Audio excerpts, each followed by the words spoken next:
Singapore வாசம் with போன இளமை. முருகேசன் நம்ம ஊர் ஆளு. 20 வயசுல 5 வருஷத்துல அள்ளிட்டு வந்துடலான்னு பெரிய கனவோட சிங்கப்பூருக்கு போனாரு.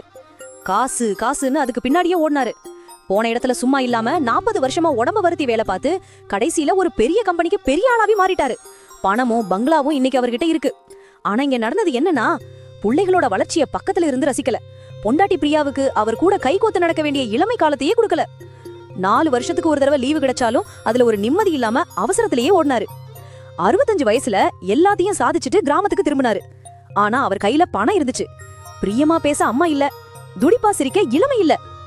ஒரு நாள் புது வீட்டுல சோர்ந்து உட்கார்ந்து இருந்தப்போ தனக்கு புரிஞ்ச உண்மைய அவர் பொண்டாட்டிக்கிட்டு சொன்னாரு. பிரியா, நாம பணம் சம்பாதிக்கிறத ஜெயிச்சுட்டோன்னு ஊரு சொல்லும்.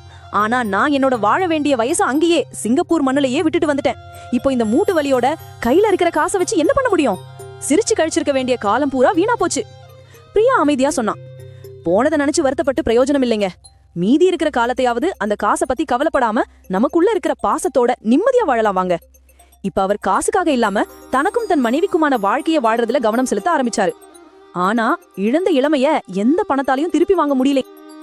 உங்க வட்டாரத்துல இந்த மாதிரி கதைக்கு உட்பட்ட நண்பர்கள் இருந்தா இந்த வீடியோவை அவங்களுக்கு மறக்காம ஷேர் பண்ணுங்க.